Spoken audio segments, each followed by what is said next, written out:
It's a little nuanced. Short snout. The video posted in Blackwing Lair Bestiary. If you don't watch anything else as a healer, watch that video of him doing fire. It's a little nuanced. You have to make sure that that straight line, you're in line of sight of the tanks, but not in line of sight of fire maul. The other healers not assigned to the tanks will just stand on the other side of the wall, out of sign of fire maul the entire fight, and can just heal all the DPS and the other healers, or however they want to do it. They'll just have some fun spamming chain heal and prayer of healing or whatever. I usually put one of each kind of healer over there, just three people. Yeah, it shouldn't be that many people because DPS, like I said, shouldn't be taking very much damage. And then at the point that they start taking a lot of damage, how the debuff works, and the reason we have to line of sight, if people aren't familiar, he hits you for some fire damage, and every time he hits you for that fire damage, he puts a stacking debuff on you that increases your fire damage taken. So once you get to enough stacks, the next fire tick that hits you enough to kill you. So even if healers are fucking amazing and are keeping you topped off through taking ticks of 1,000, 1,500 fire damage, eventually it's going to hit you for 4K and you're dead. So probably around 6 to 8 stacks, I would guess. You will run out, let your stacks drop off, bandage up. As a caster on the private servers, for me personally, it was 6. That number is etched in my brain. But and like he said, but that doesn't mean it's going to be 6 here. We just got to wait and see. But like he said, if you're typically 6 is your max and you try and push 7, you'll just die. The dot will tick up, and it won't be the healer, and it won't be the healer's fault. Yeah, we want to play it safe. Let the healers focus on keeping the tanks alive and play it safe, especially our first time in. It'll probably just be 6 for everybody. We don't want people taking a tick for 3K, the healer's stressing out and trying to heal you, and then they're not focusing on healing the tanks. Like Kisser said, we'll probably only have like 2 to 3 healers healing the raid, and they're only there to just kind of top you off before you run back in. You should be bandaging when you're standing out, and healers aren't going to be occupied with you very much. Other than that, just watch threat as always so that he doesn't turn and shadow flame everybody. And if we get the positioning right and people move out for stacks, it's a pretty easy fight. Any questions for Fireball?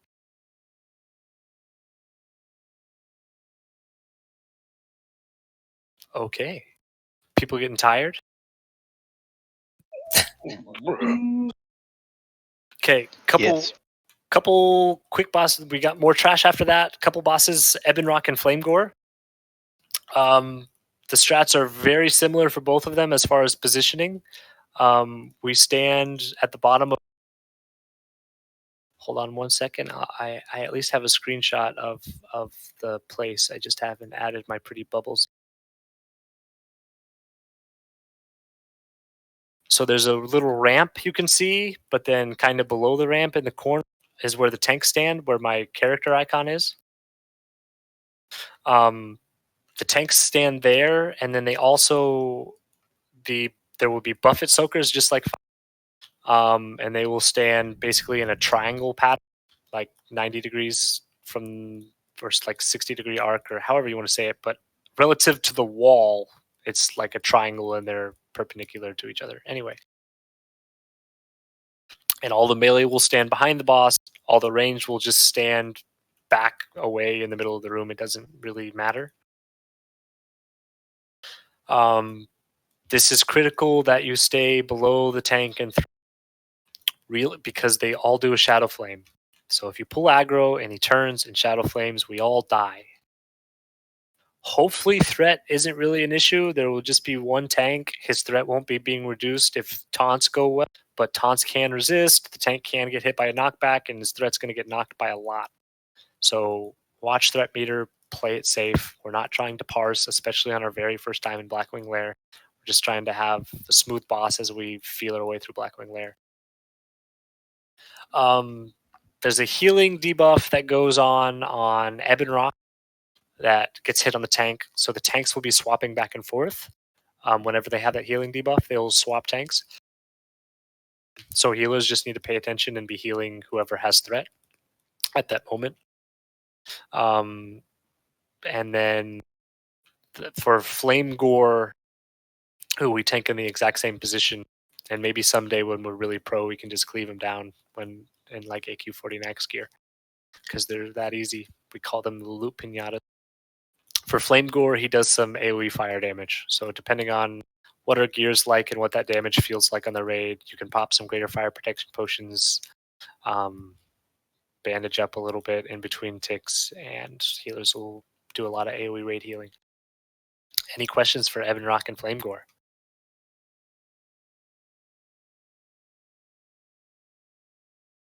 Okay.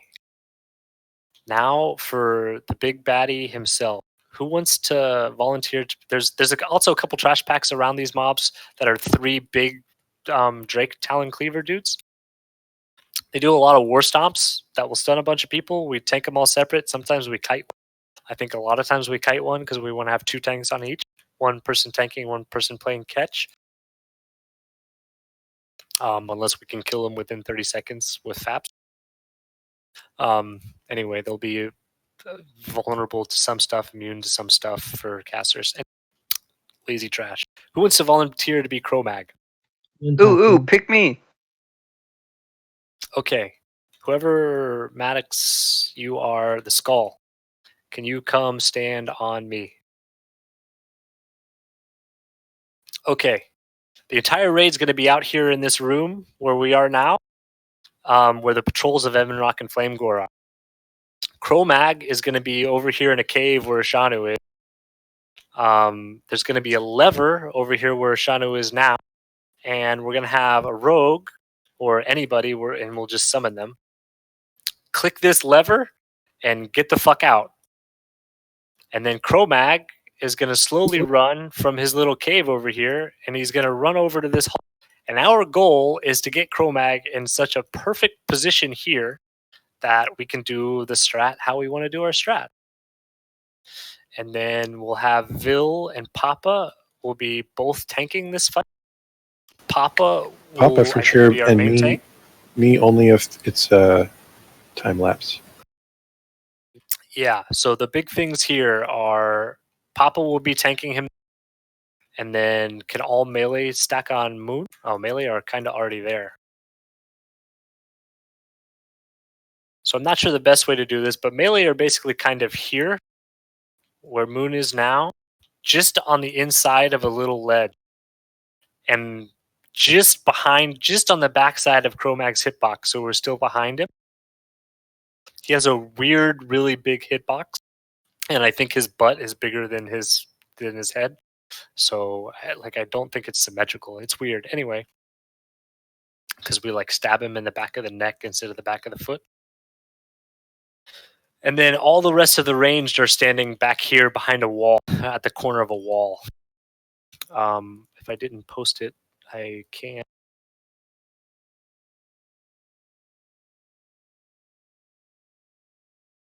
That's what Cro-Mag's room looks like. And Cro-Mag is in that picture where Maddox is. Cro-Mag is facing south. Papa is facing north and tanking him in that hall. And melee, in order to line of sight these mechanics, will just step into this little. It's like a little U shape, and you just step into this little cove, and you're out of line of sight of Cro-Mag, and it's awesome.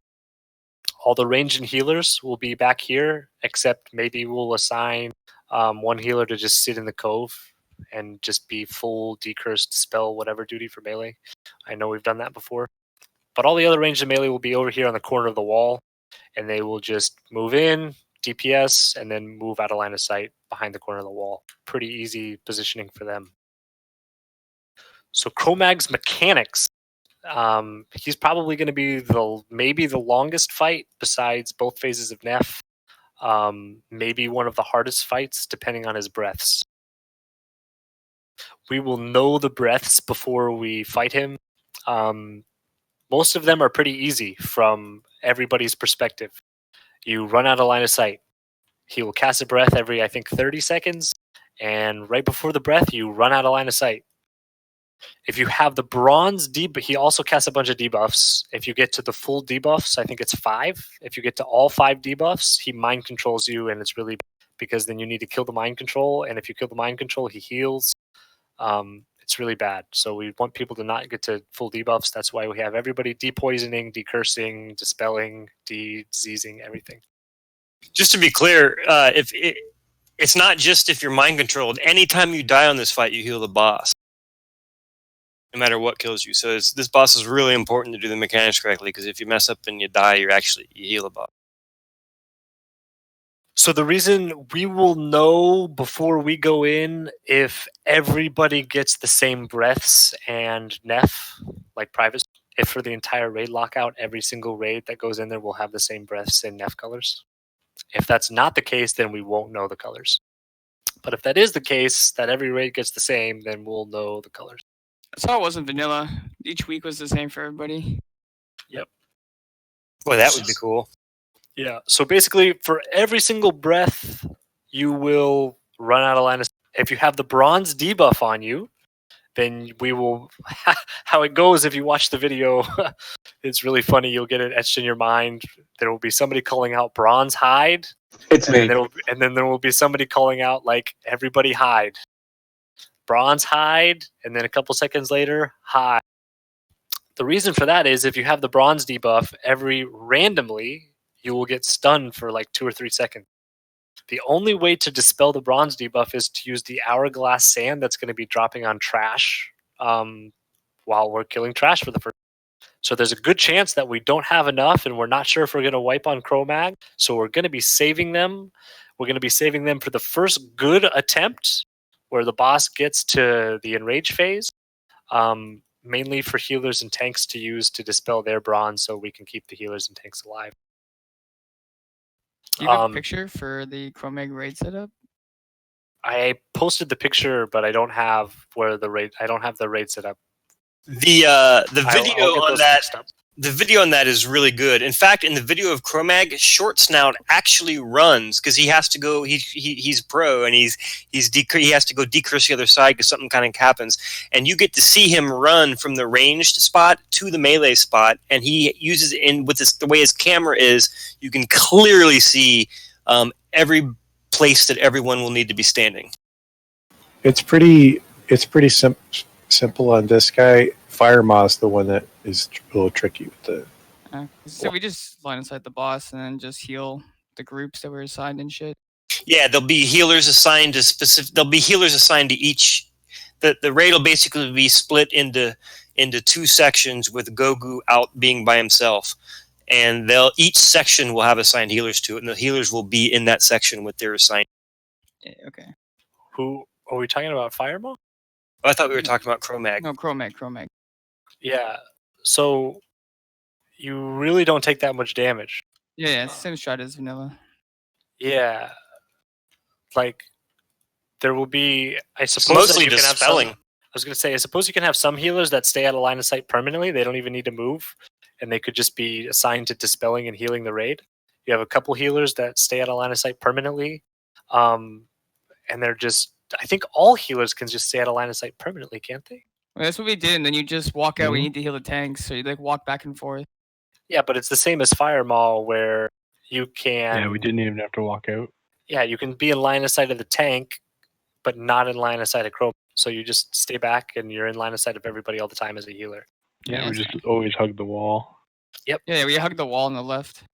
But then you have a couple, one of each type of dispeller, like one priest and one shaman, basically. Oh, yeah, I'd have one. I'd like one druid, one priest, one shaman at the back for the melee.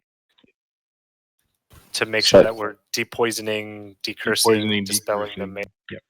All covered. Anyway, so we'll have the Cro-Mag positioning, and we'll have infinite amount of time to position on Cro-Mag because it takes a lever to start the fight. So we'll have all that positioning down pre-fight. It won't be very hard to lay it all out and make sure we're all on the same page. That's Cro-Mag. Any other questions about Cro-Mag? Like I said, the hunters will be trank shot. If it's a bronze breath, that's the only thing I didn't go over. If it's a bronze breath, what happens is the bronze breath stuns everybody that hits by it. So what we do, the strategy is to have Vil getting as much threat as possible and everybody staying below Vil. So that way he's going to stun Papa, but nobody else because everybody else is out of line of sight. And as long as you're below Vil, Vil's going to have aggro. He's going to run to the tank spot, and the fight's going to continue as normal until Papa is unstunned. Then it's going to switch back to Papa. That's it. That is the Bronze Breath. Now, what happens if you are above Vil? Then you need to eat the Bronze Breath as well, so that way you don't get aggro. Because the main tank's going to get stunned, and if you're above Vil, then you're going to get aggro, and he's going to get out of position. And it's going to fuck us. So Doesn't what that we make really the boss suggest, move? correct, which is why we don't want that to happen. So what we want, well, if Vil takes aggro, the boss doesn't move because Vil's in melee range. And He'll just move a turns little. him. He'll move a little bit, but it's part of my job to get him back in the exact same spot in that 8-second. Yeah. What we used to do on the private servers is we had 3 or 4, 5 maybe, real like DPSers that were really on point and were used to staring at their threat meters. And if we were above, if we were in between the two tanks, we had to be aware enough to stand out and eat the breath. And as long as the DPS that are in between the two tanks eat the breath, it goes well. But if you're not 100% sure that you're capable of doing that, then you need to hide with everybody else because you'll wipe us maybe. The only thing that we don't know yet is on the private servers, the breath was resistible. So if you were above me in threat and you stayed out to eat the breath, but then you resisted the breath, he would come and destroy you. And that was a risk. Yeah, I would say for our first Chromag, if it's a Bronze Breath, no DPS go above Vil. We're slow and steady. Once we're more familiar with the fight and everybody knows the positioning and everybody thinks they're pro, then you can deal with threat and possibly killing yourself if you resist the breath. But other than that, everybody just stay below Vil. It's not going to be a DPS race. I think that we'll have plenty of DPS.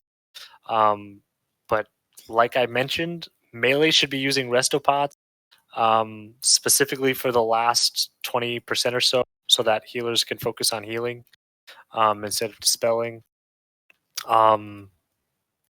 And healers, even with that, are probably going to need to go through mana rotation. I would definitely plan on, like, at least at the beginning using like a superior mana pot right off the bat. As soon as your mana bar is empty enough for a superior mana pot, pop a superior mana pot. As soon as it's down enough again, pop Mana Tide. As soon as it's down enough again, pop Demonic Root. Go through your mana rotation for Chromag because it's going to be a long fight. And you're going to need mana at the end of the fight during the enrage phase as we try to burn them down. That's the other thing, is we save all cooldowns for the burn phase. For all you healers saying this whole time how bored you are, this is going to be the fight. You're not going to be bored. You're going to be probably stressing out if it's anything like it was on private. Yeah, between Broodlord and Chromag and Neff, tanks are going to be getting hit pretty hard, and you're going to have stuff to heal. And Veil, tanks are going to be getting hit pretty hard between the Flame Breath and melee, or all the whole group getting hit by fire, especially without the fire resist buff. So lots Man, of the healing curse to be of done like in Blackwing trivialized Chromag, you just spam the button. That was it. Yeah. Pro tip for Shaman, we'll obviously have Shaman spread out. If you don't know this, the moment you put down a poison cleansing totem or a disease cleansing totem, the moment you click it, it dispels your entire party. So if you're looking at your raid frames and you see a couple people in your party with a poison and you have a disease down, you don't bother pressing cleanse poison twice. Press your totem once, and it will cleanse your whole party. Anyway, pro tips. That's Chromag. Anybody have any other questions about Chromag? I guess Funnily just for the enough- melee in the back, will Dilex be able to do the totems to cleanse them? Well, it only cleanses his party. Right, Yeah. oh, that's true. Will we be able to sort that out, or should I assign a Shami to do that?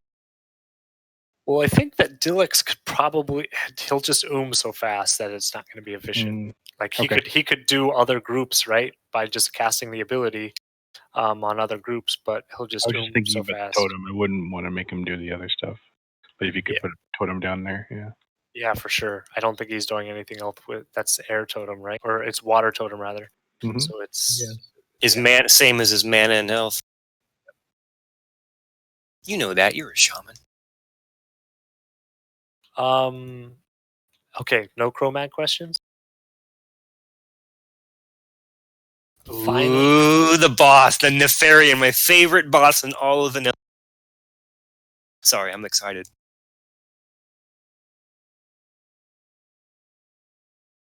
Final boss in vanilla is Nefarian. There's no trash between Chromag and Nefarian. It's a big square room. As you can see at the bottom there's two doorways. Basically, what we're going to do is have the raid split between those two doorways. If we don't know the chromatic colors yet, because there's going to be different from every raid, because Classic will be different from Vanilla, who knows? Then what we do is we have everybody log out, a hunter pulls Neff. Everybody logs out in Neff's room, a hunter pulls Neff, and then feigns death to know the colors. And then we split the raid appropriately based on the color. There's some different mechanics. Ilt has them outlined really well in the bestiary. I don't really need to go through them all right now. Or yeah, okay, phase 1. There's 2 posts for Nefarian. So we'll split the raid accordingly. There's 3 posts for Nefarian. There's a lot of verbiage in there, man. So we'll split the raid accordingly depending on the color of the drakes. Some of them drain mana. They're resistant to different schools of magic. Some of them do bad melee shit. We'll split the raid accordingly. All of phase 1, we basically have the main tank picking up the chromatic Draconoid, and all melee single target focusing the chromatic Draconoids, kind of AoE cleaving magic damage to the rest of the smaller colored Draconoids. Everybody pops GSPP. Pre-pots that because Nefarian's going to be jumping around casting Shadow Bolt. He's also going to be jumping around casting Mind Control. We do not want to kill the Mind Control target for the Nefarian. We want to CC him and not put dots on him, not cleave him with deep wounds and not put corruptions on him and whatever else. We want to sheep him or blind him or gouge him or fear him or whatever we can do to tranquilly subdue the mind control and let him come back in the fight for us once he's found his mind. That's all of phase 1. We'll basically have one main tank assigned to pick up the maybe an off tank Fury Warrior or something can pick up the rest of the ads as we're cleaving them down. The Fury Warriors will probably have threat anyway. And everybody needs to wear their Onyxia scale cloak. That's the other big factor there. And from the phase 1 to phase 2 transition, he's going to Shadow Breath the entire room. In vanilla and on some private servers, you could use the throne to line us. We're not going to be using that strat. It realistically just means that our tanks aren't in position and the raid's in a weird position. It's easier, except for a little bit of raid damage. With the strategy we're using, it's easier if everybody stays in position, finishes off their Draconids that are still spawning, and then the tanks and a couple tank healers are in position to put Nefarian exactly where he needs to be. So if you're looking at that room, the picture that I posted, Nefarian's going to be tanked where my character icon is on the north side. So the tank will preemptively run there. Nefarian is just like Onyxia as far as dragon mechanic. He has a tail swipe, he has a breath, he has a cleave. So melee are going to be positioned on his hind leg at max melee range. So when you get feared, just like Onyxia, when you get feared, you don't end up outside of the safe arc. We're going to have 2 tanks, and the reason for that is he casts fear more often than you can break fear. And we're going to have Tremor Totems down, but we really don't want Neff turning and getting out of position. So we want the tank to Berserker Rage 1 fear And then the next fear, the next tank will get with Berserker Rage, basically. We can factor in some trinkets there, or if we ever had an undead tank for some reason, then the undead could pop Will of the Forsaken or whatever. But generally, we have 2 tanks. And Neff is not tauntable. So what that means, just like a lot of other fights, you have to stay below both tanks in threat for the entire Nefarian fight. The entire Nefarian fight, you need to stay below both tanks in threat. Because what happens is, if you resist the fear, or your Tremor Totem breaks the fear before the main tank's fear, then Neff aggro's on you if you're above the second tank. And then Neff moves, Neff breathes or cleaves the raid, and we die. Threat is a big issue. Stay low on threat, below both tanks all the time. I promise that I will be yelling that out to anybody throughout the raid. And if you keep attacking after I tell you to stop attacking, and I have to do that more than once throughout Blackwing Lair in a night, then I don't know why the fuck we'd bring you to a raid if you can't listen to instructions. And Threat there is will really be important. there will be opportunities to kill some secondary targets, so you can burn those pretty much hard as you want. Yeah, so the big thing in Neff Phase 2, besides staying below both tanks and the fear mechanic and the melee position, most of the raid will be over there on the right side of the map. Mages, we're going to at least try to see if it works to line of sight, and they're going to stand on the left side of the room behind a pillar, just frostbolting away at Neff, and then when they get the mage class call, they're behind a pillar out of line of sight of the rest of the raid. But besides that, most of the raid is going to be over there on the right. I believe that most of the range can just outrange the fear, which helps because warlocks can keep up their DPS as long as they're not out-threading the tank. Healers, I'm not sure that you can based on how we position him. I used to be able to, but it would depend if tanks moved around and you'd have to move.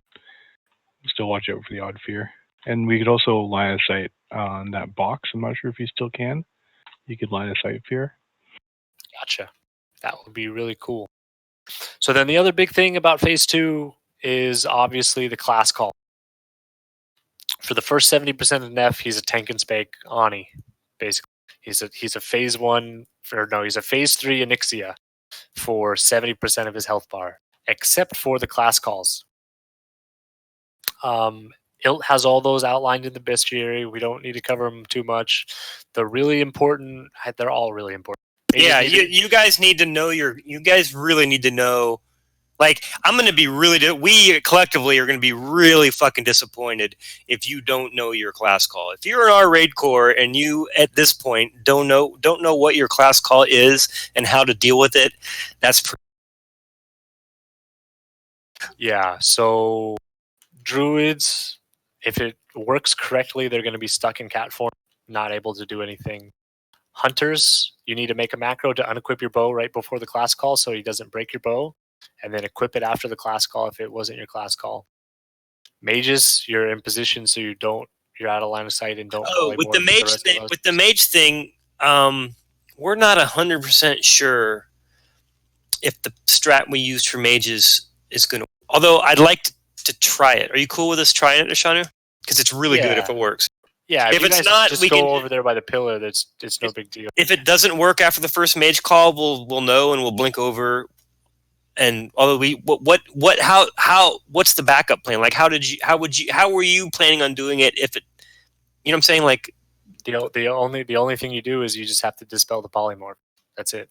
Yeah. Okay. But the only reason we don't do it is because the only reason that we want the line of sight to work is so that you don't polymorph our damn tank or our main tank healers or something like that. Yeah. But if for some reason it doesn't work and the line of sight of the polymorphs doesn't work, then priests need to be on the ball dispelling polymorph. That will be priority number 1. So we don't get overwhelmed with a bunch of fucking polymorph raid members and not able to do our roles, especially healers and tanks. If the main tank gets polymorphed, it's just fucked.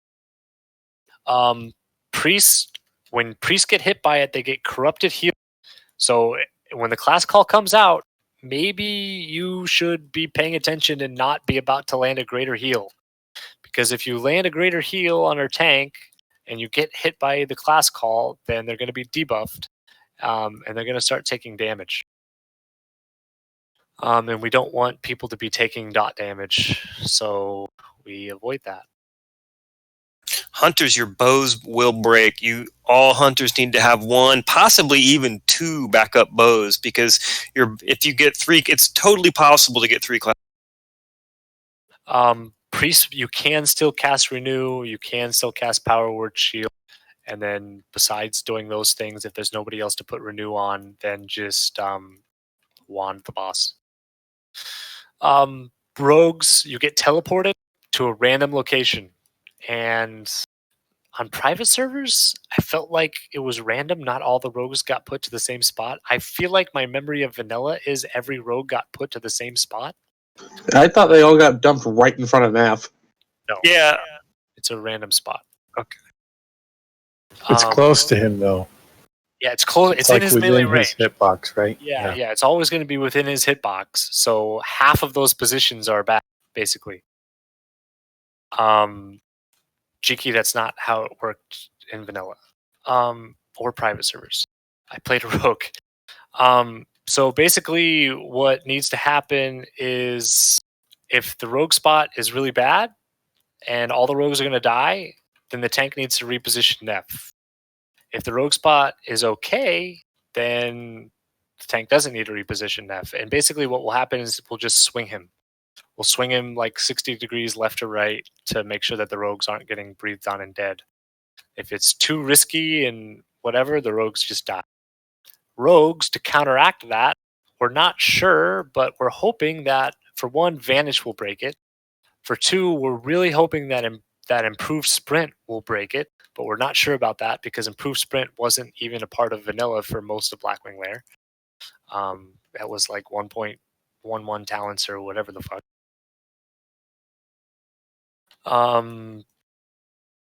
And yeah, that's rogue. Shamans, totems. This one's really important. Everybody stops DPS and kills all totems. Hopefully our shamans are relatively grouped up. There's not really a reason for the shamans to be spread out. So if all the shamans are relatively grouped up, all the totems are relatively grouped up, and we just tab through them and burn them down. They can't be AoE'd. They can be cleaved, or cleaved off of to another mob, I think, but I'm not sure if they can be cleaved to another totem anyways. The only really reason that would be useful is to cleave skeletons, but we hopefully don't have skeletons with totems. Warlocks summon infernals. We'll gather up infernals and kill them. When they spawn, they stun, so warlocks need to stand away from everybody else. Warriors berserk, so it's important that healers are healing the tank because they're going to berserk. They're going to be stuck in berserking stance, and they're going to take a lot more damage. It puts a debuff that takes them a lot more damage. Yeah, it's not only getting stuck in Berserker, it's getting stuck in Berserker, and you take 30% more damage. So that's the class calls. The only other thing that's left is the phase 3 basically transition for Neff. At 20% HP, he summons all of his skeletons. Everything that we killed, all the Draconoids we killed in phase 1 will be resurrected wherever they died, and then they will run and probably try to kill all the healers. So hopefully we're going to have a couple mages that are Deep Frost still, Winter's Chill spec mages, and they'll have improved, and that will help a lot. As they're coming in, we'll slow them, we'll get them grouped up, we'll do a challenging shout rotation, and we will blow them all up as fast as possible. This is where Sapper charges are really useful. This is where Stratham Holy Water is really useful if you don't have Sapper charges. If you're a mage or a warlock and you want to spam Hellfire or Arcane Explosion or whatever to just blow these fuckers up, I would pop a limited invulnerability potion. That will help a lot. So you can just go ham, and for 6 seconds, you'll be immune to physical attacks. And if done properly and we all AoE them at the same time, hopefully they die within 6 seconds. But we'll try to do a challenging shout rotation between a couple of our off tanks and DPS warriors. And the big thing about that as well is we will call DPS to stop because we want favorable class calls as we go into that transition. Yeah, favorable class calls like druids. We only bring like 3. We have plenty of warriors to use challenging shouts, so druids stuck in cat form is no big deal. Hunters with broken weapons, no big deal. Mages, we don't want that to happen with mages. Priests might be okay, but realistically, we don't want priests. Rogues, probably okay. Who cares if the rogues die? Shamans, warlocks, warriors, really bad. The totems will buff the skeletons and buff Neff. really bad. Warlocks, we don't want to add Infernals to the mix. Warriors, we don't want all of our warriors casting Challenging Shout taking a fuck ton more damage. So we'll look for maybe a Priest call. More favorable is Druid, Hunter, or Rogue calls before we transition to 20%. Then we clean up skeletons, and then it's tank and spec the rest of the way down. Any questions about Neff? For the shaman one, we used to just run out of the grade just to the back of the room to drop the totems and then run back. To deal with them at all. Just if the Fire Nova totem drops, you have to kill it because it'll kill people. That was it, really. If people missed a class call for the shaman one. So I think maybe, I'm not sure. Are you saying that you can outrange Nefarian? No, you just the totems all have like a 20-yard range. We just ran out of the raid to the back room. Totems would all spawn there, and then we run back to the group. Yeah, I'm saying that 20-yard range applies to the Neff spawn totems, and they won't buff him if you're more than 20 yards away. Yeah, that's what we did in vanilla. Are we sure about that? 100%, I'm telling you, that's what we did in my guild. Okay. On private servers, we couldn't do that because the totems popped instantly on the class call. Prior, that's why. Interesting. You mean prior to every class call? Every single.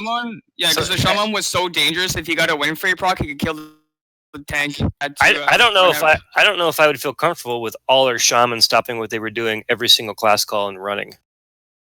I think because you can't. Just how dangerous it was, but I mean, if we can get the tank up, it's fine. Yeah, I don't know. I mean, shaman can't cast when they're running, and it seems like they would be running just a huge portion of the fight. And like more than half our healers are shaman. Anyway, it was never that big of a deal. But realistically, they should be max range, and if that's really true, then if they're at 40-yard healing range, then their totem should already be outside of the boss. If that's true. So, well, I mean, they'll still be. They'll be. We have enhanced shaman, 2 of them, and we got the we got the shaman. Shamans. I absolutely agree should be running out, but I'm really not that worried about it because melee will cleave down those totems really quickly as they're running out with the enhanced shamans.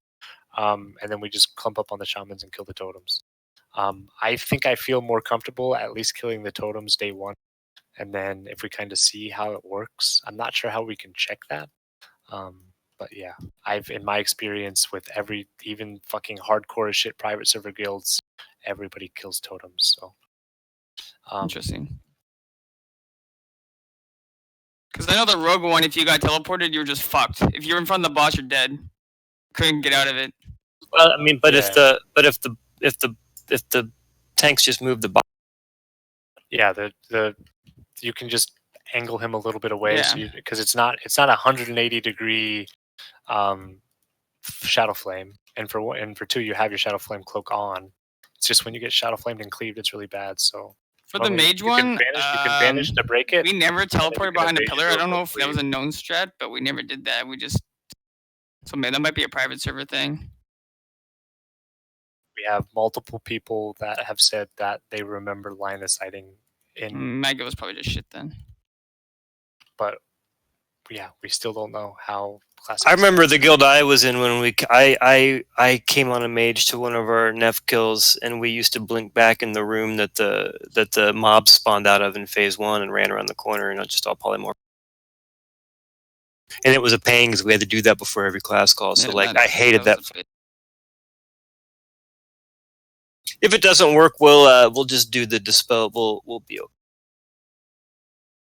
Any other Neff questions, guys? But like you said, if the shaman thing, once we kill Neff for a few weeks, there's nothing to stop us from just like one night being okay.